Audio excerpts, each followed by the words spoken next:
nosso painel vai abordar principalmente a efetividade da jurisdição ou, como um todo, a execução civil. Nós delimitamos aqui alguns temas e me coube falar, talvez, daquilo que mais esteja, entre aspas, em voga na execução civil, ao menos em notícias que nós vimos nos sites, Facebook e assim por diante. As medidas ou os meios coercitivos a serem aplicados em obrigações de pagar. O famoso artigo 139, inciso 4 do Código de Processo Civil. Na verdade, eu quero destacar 3 pontos para podermos chegar a esse debate e depois outros pontos serão levantados pelos colegas da mesa. O primeiro ponto que eu quero destacar é a importância do debate acerca da execução ou da efetividade da jurisdição. Segundo ponto, eu quero trazer aqui ao menos um ponto positivo e um ponto negativo em sentido genérico da execução civil no CPC de 2015.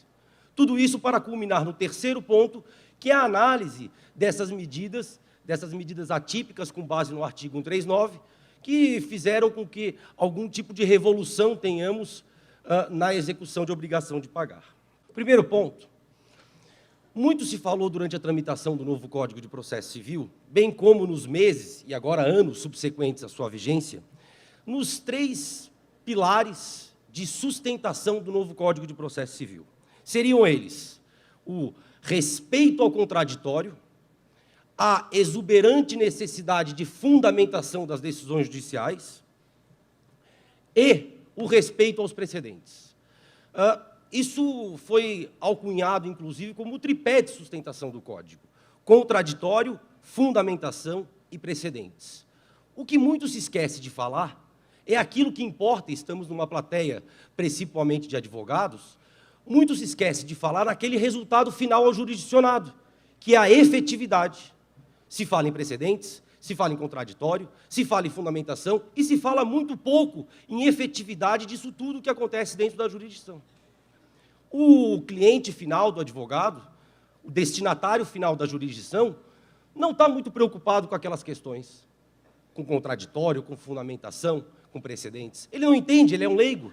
As pessoas estão hoje nas redes sociais criticando uma decisão do STF ontem, decisão essa do STF que, em princípio, afronta o princípio de precedentes, o sistema de precedentes, porque não há motivo de distinção e nem de superação do precedente, mas isso é uma outra conversa.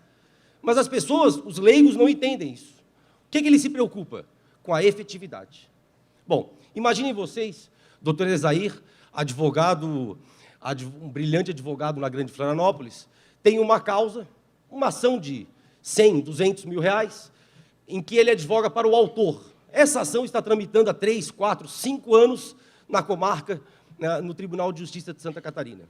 Um belo dia, 3, 4, 5 anos depois, o Ezair liga para o cliente dele para dizer que a sentença transitou em julgado. Saiu a sentença em primeiro grau, a parte ré interpôs a apelação foi desprovida, não recorreu mais, transitou em julgado. E aí o Ezair passa a mão no telefone e liga para o cliente. Senhor fulano, gostaria de dizer para o senhor que vencemos. Saiu e transitou em julgado a sentença condenatória de 200 mil reais. E ele fala isso fazendo uma festa, por quê? Porque é uma vitória do advogado isso. Aí ele começa a explicar para o seu cliente que o processo dele tramitou em acordo com o tripé de sustentação do novo Código de Processo Civil. Ele fala assim: senhor fulano, gostaria de dizer ao senhor que o juiz e os desembargadores que oficiaram nessa causa tiveram um amplo respeito pelo contraditório. Não tivemos aqui decisão surpresa. Gostaria de dizer ao senhor também que a sua decisão, todas as decisões, sentença, acórdão do seu processo, todas elas foram muito bem fundamentadas. Gostaria de lhe dizer também que tanto a sentença de primeiro grau, quanto o acórdão da apelação, aplicaram um precedente, uma súmula ou um resp repetitivo do STJ. Ou seja, o seu caso primou pelo sistema de precedentes do novo Código de Processo Civil. Depois que o Ezair dá esse discurso para o cliente, vamos lá, boa parte de nós aqui somos advogados. O que o cliente automaticamente no telefone pergunta para o Ezair? Show me the money. E aí, quando é que eu vou receber? O cliente, vamos falar a verdade, não está nem aí para o contraditório, não está nem aí para a fundamentação, não está nem aí para sistemas, ou respeito ou não ao sistema de precedentes. E a gente esquece que o cliente do advogado, o autor ou o réu da ação, é o destinatário final da jurisdição. Tudo isso que falamos aqui ontem, hoje, tem como objetivo final a satisfação desse cliente da jurisdição, chamado autor, chamado réu. A importância do debate, e eu repito mais uma vez, a importância do debate, da execução, da efetividade da jurisdição, reside justamente nesse ponto. Por muitas vezes nós esquecemos dessa situação.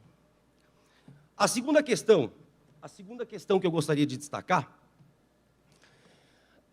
em termos gerais da execução civil, eu poderia trazer a vocês duas notícias. Um ponto positivo do Código e um ponto negativo do Código no tocante à execução civil. Primeiro ponto, vamos começar pela coisa boa, ponto positivo. O Código passado, em decorrência das reformas parciais legislativas, sobretudo na execução, nas reformas de 94, 2002, 2005 e 2006, notadamente essas duas específicas da execução, por meio das leis 11.232 e 11.382, a execução no Código ficou bagunçada, essa é a palavra. Ficou bagunçada. A ideia sistêmica do CPC de 73, em que toda a execução se dava por processo, ela caiu em 2005, mas antes disso, em 94 e 2002, tivemos reformas significativas que impactaram diretamente na execução. Dois exemplos. Por exemplo, no Código passado, o artigo 461 trazia em seu bojo a ação e a execução de obrigação de fazer, no mesmo artigo. Outro exemplo, após a modificação legislativa do cumprimento da sentença, nós passamos a ter o artigo 475 alfabeto, que ia do 475A até o 475O, com o famigerado e mais importante 475J. A execução civil, no Código reformado de 73, perdeu o seu caráter sistêmico. Ela estava bagunçada. Pois bem, o novo Código de Processo Civil, ele prima pela organização dessa matéria. E se vocês forem parar para analisar, os critérios adotados de classificação das execuções são os mesmos. Os procedimentos executivos se classificam por meio dos mesmos critérios. Então, se você for lá no livro 2, da parte especial do Código de Processo Civil, nós teremos a execução por título extrajudicial. Lá nós temos a divisão por tipo de obrigação. Existem obrigações especiais que ganham um procedimento próprio, exemplo, execução de alimentos. Se nós formos lá no título 2 do livro 1, da parte especial do Código, teremos o cumprimento da sentença. O cumprimento da sentença, na sua divisão, obedece os mesmos critérios, os mesmos requisitos que foram utilizados para classificar a execução por título extrajudicial. Tipo de obrigação, obrigações especiais, como contra a fazenda pública, e assim por diante.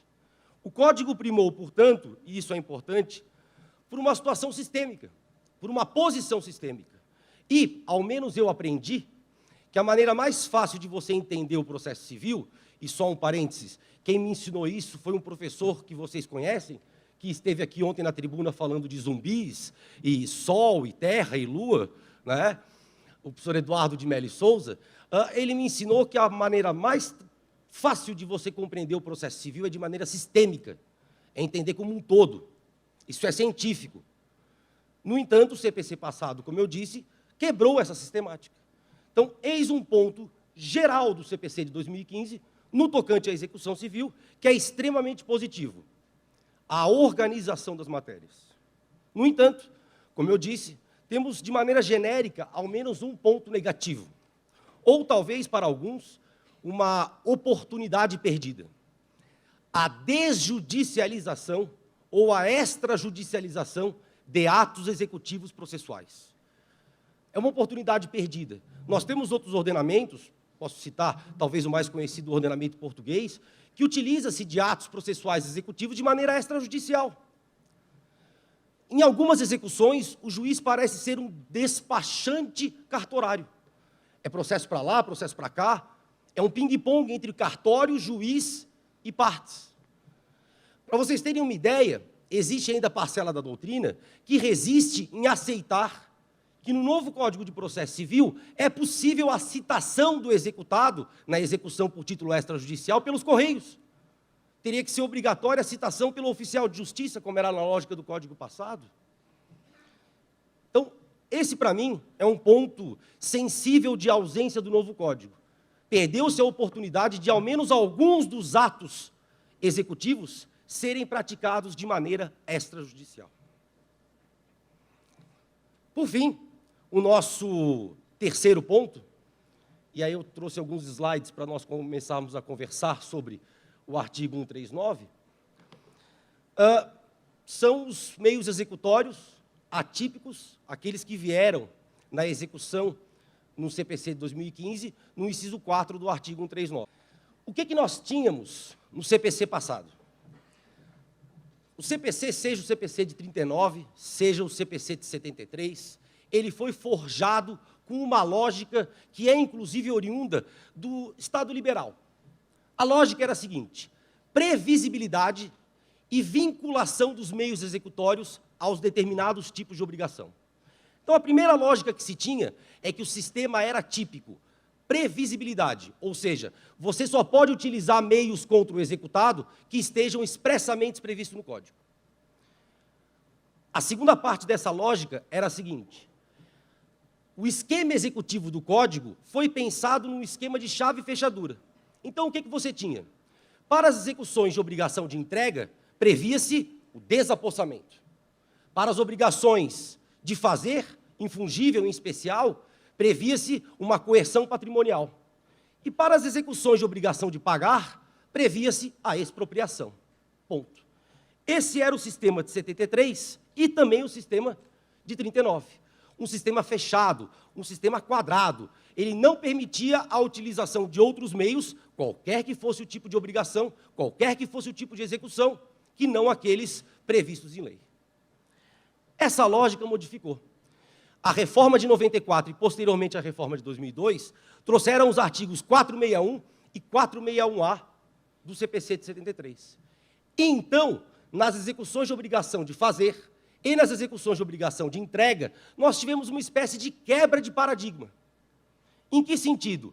Trazia-se a possibilidade, expressamente prevista no artigo 461, do juiz utilizar outros meios, que não aqueles expressamente previstos em lei, para efetivar a decisão judicial. E essa era a expressão que foi alcunhada, o poder geral de efetivação que o juiz possuía. No momento imediatamente anterior à vigência do CPC de 2015, tínhamos esse sistema, um sistema misto, um sistema híbrido, em que conviviam meios executórios devidamente positivados e listados no Código, com a possibilidade do juiz aplicar meios que não estejam expressamente previstos. Essa era a lógica no momento anterior ao CPC de 2015. Pois bem, veio o CPC de 2015. E os artigos 461 e 461-A foram reproduzidos quase que literalmente no 536 e no 538 do CPC de 2015. Até aí, nenhuma novidade tínhamos. No entanto, foi inserido desde lá do anteprojeto de lei e foi aprovado na redação final o artigo 139, inciso 4. E esse artigo, que a gente vai analisar até as expressões que ele traz, esse artigo, ele traz algumas novidades, por assim dizer. Essa é a versão do anteprojeto e que, por sua vez, foi a versão aprovada e que entrou em vigor no novo Código. Percebam o seguinte: esse dispositivo, topograficamente falando, está localizado não na execução, seja no cumprimento ou na execução por título extrajudicial. Ele está, na minha opinião, corretamente colocado no rol dos poderes e deveres do juiz. É um dos incisos, o inciso 4. Existe uma espécie de imprecisão técnica no início do dispositivo. Medidas indutivas, coercitivas, mandamentais ou subrogatórias. Ora, vamos separar. Mandamental é eficácia, não é medida, né? A indutiva é uma pressão positiva que está dentro da coercitiva. Então, a grosso modo, temos duas coisas: medidas coercitivas e medidas subrogatórias. Necessárias para assegurar o cumprimento da ordem. Até aí, tudo bem. E a parte final é que traz a novidade. Inclusive, nas obrigações pecuniárias. Estava aberta a possibilidade, pois, de você aplicar também a atipicidade para além das execuções de obrigação de fazer e de entregar, nas execuções de obrigação de pagar. E em que pese o dispositivo, como eu disse, ter alguma imprecisão técnica, e aí eu faço uma comparação com vocês com o dispositivo que nós tínhamos na redação do substitutivo da Câmara, e esse dispositivo saiu do anteprojeto e a versão do Senado tinham aquela redação. Na Câmara, a redação foi mudada para essa aí, quando voltou para o Senado, voltou à redação original. E percebam, temos ali algumas situações peculiares. Primeiro, na versão da Câmara, existia previsão expressa de ofício ou a requerimento da parte, coisa que não se traz na versão final. Segundo, a versão da Câmara também elimina aquela atecnia de listar as medidas. Temos medidas coercitivas e subrogatórias. E, ao mesmo tempo, ela não faz uma menção expressa às obrigações de pagar ou não. Ela fala de maneira genérica, efetivação da decisão judicial ou a obtenção da tutela do direito. Presumia-se, pois, que estaríamos diante de algo aberto. Mas essa redação não passou. Como eu disse no Senado, a redação final foi aquela originária do anteprojeto. E tem um detalhe interessante. Se a gente parar para analisar o relatório de tramitação da comissão especial que foi montada na Câmara para analisar o anteprojeto que veio do Senado, o projeto que veio do Senado, lá, quando foi mudada a redação, onde aparecia a expressão obrigações pecuniárias no final, e foi retirada essa expressão, o relatório diz expressamente o seguinte, abre aspas, o tema das obrigações de pagar com medidas coercitivas não está maduro ainda para positivação, fecha aspas. E ainda assim, na versão do Senado, a questão foi mantida. Percebam, independentemente de tal confusão, ou dessa tramitação que nós tivemos, fato é que nós temos aquela redação. Vou voltar aqui para nós podermos ver com calma. Essa é a redação que nós temos. E é dessa redação que tem que partir a análise do que pode ser feito. Pois bem, estamos diante, na verdade, de uma cláusula geral processual executiva. Essa cláusula geral, ela traz a possibilidade de você, reconhecendo que estamos diante de um sistema misto, em que convivem de maneira harmônica possibilidades listadas em lei, típicas, e a possibilidade do juiz aplicar outras, que não aquelas listadas em lei, esse artigo dá sim a possibilidade da aplicação de determinadas medidas não listadas em obrigações de pagar. E isso é muito importante porque nos traz um problema. Isso é muito importante porque nos traz um problema. De uma maneira ou de outra, isso não deixa de ser uma espécie de concentração de poderes na mão do juiz, poderes executivos. Né? E aí a gente tem alguns exemplos daquilo que eu gosto de brincar com colegas magistrados, né? Veio 139 e está aberta a caixa de maldade. Hoje é sexta-feira, hoje é dia de maldade, hoje é dia de cancelar a CNH, hoje é dia de acabar com a sua viagem, segurar o seu passaporte. Hoje é dia de fazer você um ninguém jurídico, vou cancelar seu CPF. E aí começaram a pipocar medidas, decisões em primeiro grau, de todas as naturezas, aplicando de uma maneira um tanto quanto descontrolada o dispositivo em obrigações de pagar. Boa parte dessas decisões, e eu tenho um grupo de estudos que já analisou mais ou menos 160, 170 dessas decisões, boa parte dessas decisões foram cassadas no Tribunal de Justiça. Foram cassadas. E o mais interessante dessa caixa de maldade é que o dispositivo está posto. E, por muitas vezes, você vê em primeiro grau, ele ser aplicado de uma maneira um pouco desarrazoada pelo magistrado. E, em segundo grau, você vê o colegiado, também de maneira desarrazoada, cassar a decisão. Então, de um lado, eu tenho a aplicação desenfreada do dispositivo. E, do outro lado, pelos tribunais, eu tenho o dispositivo como verdadeira letra morta. Alguns tribunais entendem que o dispositivo é inconstitucional, só não colocam isso de maneira expressa. Então, o que nós temos que fazer para que esse dispositivo, de um lado, não seja aplicado de maneira desarrazoada, e do outro também não seja uma letra morta? Temos que ter em mente que o dispositivo é válido, o dispositivo não foi declarado inconstitucional, e ele se harmoniza com o restante das execuções. Por quê? Porque na obrigação de fazer e de entregar, eu já tinha a possibilidade da atipicidade. Então, me parece que o grande desafio aqui, diante de todos esses exemplos que nós já vimos no dia a dia, o grande desafio que nós temos é, na verdade, o estabelecimento de critérios ou de parâmetros pelos quais o juiz possa se guiar, de modo a aplicar o dispositivo, digamos assim, de uma maneira eficaz, de uma maneira que respeite os direitos e garantias do executado, mas ainda assim não esqueça que o exequente tem o direito fundamental a uma prestação jurisdicional efetiva, sobretudo na execução.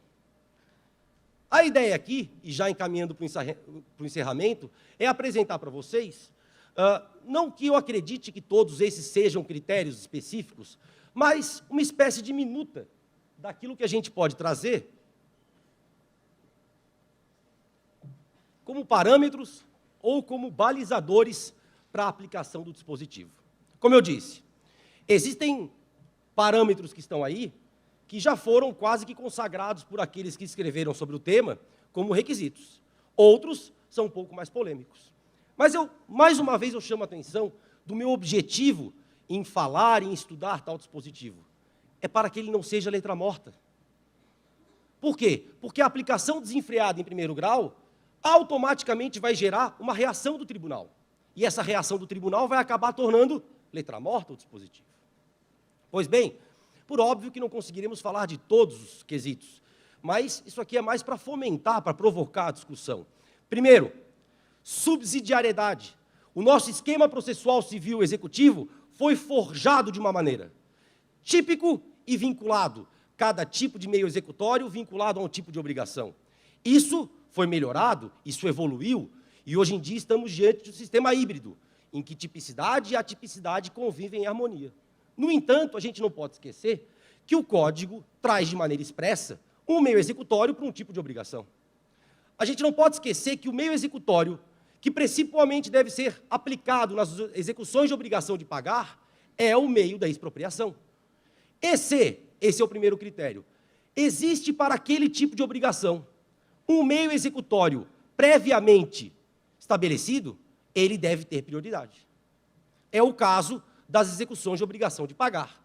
Principalmente se tenta o quê? Primeiramente se tenta o quê? Expropriação. Não deu? Bom, se você tentou de várias maneiras a expropriação, e isso não foi possível, está aberta a porta para a aplicação criteriosa da cláusula geral executiva. O mesmo não vale para as execuções de obrigação de fazer lastreadas em título judicial, em que a regra já é a atipicidade. Então, primeiro critério aqui é o critério da subsidiariedade. Primeiro você tenta aplicar aquele meio executório que é previsto para aquele tipo de obrigação. Não deu? Está aberta a porta para a aplicação criteriosa da cláusula geral executiva. Segundo ponto, esse é bastante polêmico, e eu reconheço que, ao menos a minha opinião, é a minoritária. Necessidade ou não de requerimento expresso da parte. Para boa parte dos autores que já escreveu sobre o assunto, o juiz pode deferir tais medidas de ofício. Eu, particularmente, acho que não. 2 motivos. Primeiro, é uma exceção. E se eu quero ser agraciado com a exceção, eu tenho que expressamente requerer. Segundo, todo o exequente que, entre aspas, se passa na execução e gera um dano ao executado, deve responder por isso. Ora, se essa medida gerar um dano e eu não tiver requerido-a, como é que fica? O juiz aplicou de ofício, causou um dano. Eu vou ser penalizado? Mais uma questão para o debate. Terceiro ponto, por óbvio que estamos falando de garantias ao núcleo rígido de direitos fundamentais do executado. Tem determinadas questões que não podem ser, desde já, restritas pela ordem judicial. Né? Só que isso, percebam, é casuístico. que nós temos que ter em mente é que um dos critérios é direitos fundamentais do executado não podem ser violados por conta de tais decisões. Quarto, e esse é o mais interessante, o que me fez gostar do assunto, pesquisar do assunto, foram alguns julgados que eu vi, que em primeiro grau o juiz falava o seguinte: não é razoável que o devedor deva R$400 mil há 8 anos e apareça nas redes sociais ostentando carros importados e viagens. Então, o critério era razoabilidade. Ela defere a medida, o juiz defere a medida. Vai para o tribunal. O tribunal: não é razoável que o cidadão tenha sua CNH apreendida tão somente porque é devedor. A razoabilidade e a proporcionalidade, além de equivocadamente aplicadas, são um guarda-chuva, seja para o sim, seja para o não. E justamente por quê? Porque não temos critérios mais objetivos. Então, sim, é necessário fazer um juízo de adequação, de necessidade? É claro que é. No entanto, isso não pode ser um guarda-chuva.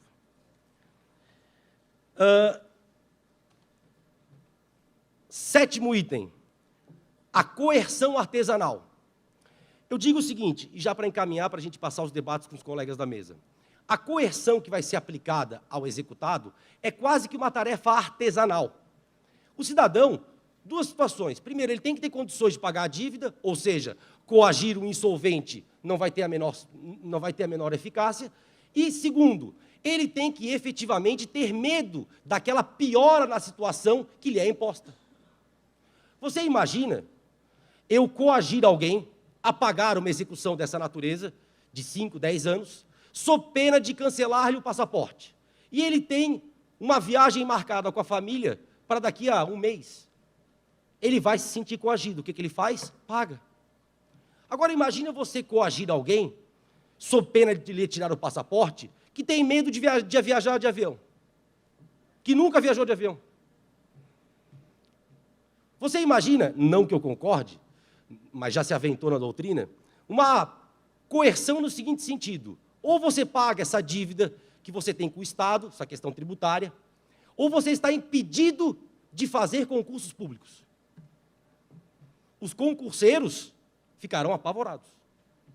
Tenho absoluta certeza que o professor Eduardo de Melo Souza, que já fez o único concurso que ele queria fazer e passou, tenho absoluta certeza que ele não se sentirá coagido. A coerção é artesanal. Mas, sobretudo, e já encerrando o último tópico, existe a necessidade de se comprovar que o executado tem minimamente a condição de cumprir a obrigação. Como eu disse, isso aqui são só questões introdutórias, são questões para fomentar o debate, é um dispositivo que ainda está em construção, seja na doutrina, seja na jurisprudência, mas eu acho que o nosso objetivo tem que ser: não vamos deixar virar letra morta. A aplicação criteriosa, respeitosa do dispositivo pode salvar execuções daquelas que já temos como perdidas. Muito obrigado.